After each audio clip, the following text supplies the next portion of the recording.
What's up guys, in this video I'm going to be breaking down the 3 sales tricks Trump used to almost win the election. Donald Trump.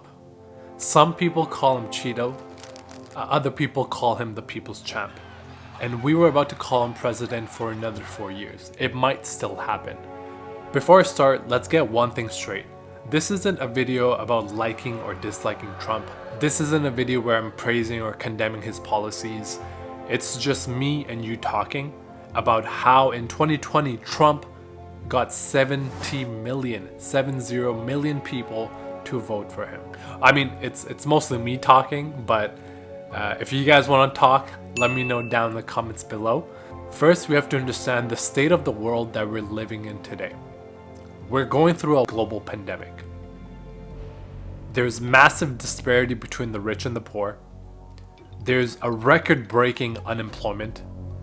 The media has more power than ever. Non-stop political propaganda and fear-mongering. Not just on news stations, but social medias, all types of medias. Police brutality, racial inequality, and talks of a civil war breaking out. Take all of this together and smush it all in, and you got what we're living in today, which is 2020. Globally, we're more divided than ever. We forgot what makes us human, to have empathy, to listen, to care for one another. So now let's get into it. Sales tactic number 1, the pattern interrupt.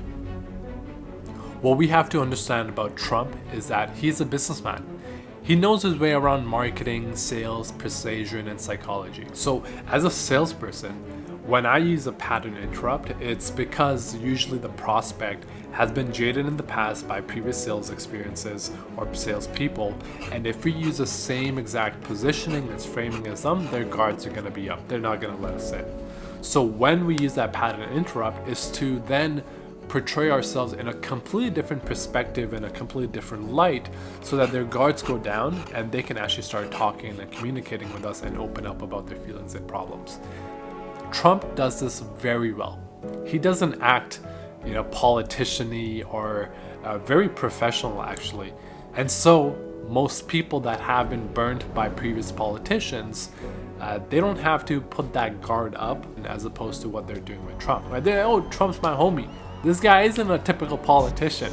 But the thing is, he's just very good at interrupting the pattern. Talk about a politician though, he's smiling all the time. He is conniving, he's slick with his words, very professional, and he's talks straight to the camera and says something very nice to the entire world, like, we will create world peace. And ting. I think that's what the people of the United States are tired of.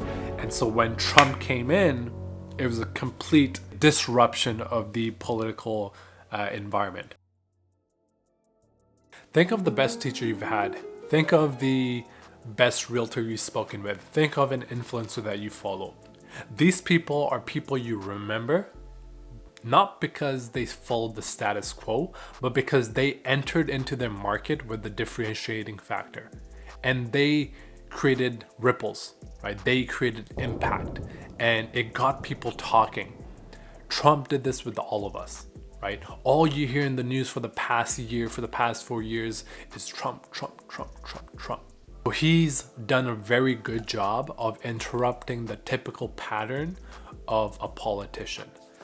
Now that you guys know this one tactic, think about in whichever industry you're in, whichever marketplace you're in, how can you interrupt the pattern? How can you be disruptive in your marketplace so that you become noticed, that you become remembered? If you want to let me know down below in the comments, please do so. And if you learned one thing from this, just give me a thumbs up. Sales tactic number 2, mirroring. Mirroring is exactly that. You want to mirror the prospect, and whatever you see in them, you want to replicate into yourself. Kind of like when you're trying to play with a baby, right? When you want to play with a baby, what do? You act like a baby, like, what? What? And then the baby starts playing with you. That's what Trump has done with us. We're just babies. Trump acts like the underdog. The American history is filled with underdogs and entrepreneurs. Started from nothing and went to the top. Started from the bottom, now we're here. He is what the American person dreams of becoming. People hate on him, and against all odds, he wins. In a sales call, you want to act just like the prospect. You want to match their tonality and their body language. You want to mimic their personality. When you do so, in the prospect's eyes, they see themselves in you. And that builds a connection. That builds trust, right? If I like basketball and someone else likes basketball, I like them. Right? It's that simple. And Trump does this very, very well. You know, the American people, they're ranked 125th in literacy, right? So not the greatest in the world. Trump speaks just like one of them. Language is more than just communication. It builds trust. You know, Surrey Jacks got their accent. Toronto man's got their accent. People in Boston got their accent, and New York got their accent, right? It builds a culture, builds a tribe, and people from outside the community, they don't have that. Oh, you're an outsider, right? And so Trump is an insider with the community that he speaks to and speaks like. And the thing about this is he's manufactured this kind of skill. If you look at his past videos, I'll show you right here. Not even city government. The city governments have to be competent, capable, etc. But you really need the federal government to step in. That's why it bothers me so much that when we give this kind of money to the wealthiest countries in the world, and yet for our own people, the homeless, the sick, the poor, the farmers, who are really going through hell right now, those people we're not helping. He speaks very eloquently, but he just chooses not to, right? He wants to mimic the voter and mirror them just so that they feel he's like one of them. Now that brings us to our third tactic. Sales tactic number 3 is the us versus them frame. This is one of my favorite frames to use in a sales call. The us versus them framing is meant to make people feel polarized. You know, you can't just be in the middle or neutral. You either are against me or you are with me. And in doing so, you demonize the other side while romanticizing the side that you're on. Example of this tactic used in a very elementary way is when kids peer pressure other kids to try drugs or something, right? Hey, I'm cool. You want to smoke weed? You want to be part of the cool kids? You got to do what I do, right? And if you don't do it, then you're just a nerd that doesn't get any girls, or you don't know how to have fun, right? So you want to be part of the cool kids, or you want to be part of the lamos? What are you gonna do, right? And then when they make a decision, if they go part of the nerd side, they get made fun of. But if they join the cool side, then they're like, yeah, man, we run this world. Right? That's how it is. When you give a prospect 2 options and make the other option seem stupid, they will gravitate towards your ideologies because no one wants to feel stupid or left out. Trump does this very, very well. When was the last time you felt this polarized by a president or even a person, right? That's why his voters are either super fans or his opposition who hate him to the absolute max. There's no in between, and if there is, it's a very small amount. It's fully divided, one or the other, us versus them. And in doing so, he celebrates the fact that he's not perfect. He celebrates the fact that he has flaws and problems in his past. And when the media hates on Trump as well, and you see in the news non-stop articles bashing Trump, what happens is it adds fuel to this polarization. It adds fuel to the fans' loyalty to Trump, because the system doesn't care about Trump, just like they don't care about us. What I need is a person in power who is not from outside, that doesn't understand us, but someone who is just like us in a position of power, so that we can become the system, right? And again, it's not even about real arguments or tangible facts. It's about how Trump makes people feel. And that's the sales tactic number 3. The us versus them is a very, very powerful sales state and frame.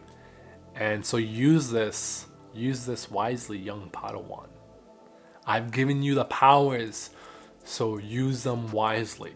Now, I want to kind of wrap it all up, right? I know we've talked about 3 main skills. We got pattern interruption / disruptor. We got mirroring, and then we have the us versus them framing.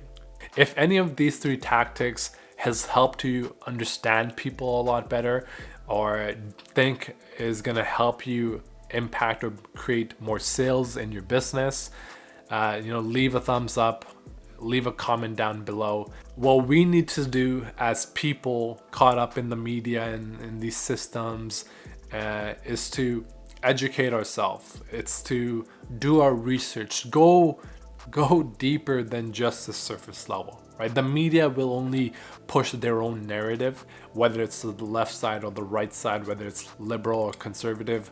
They're gonna push their narrative and solidify who you are as a person and what you value.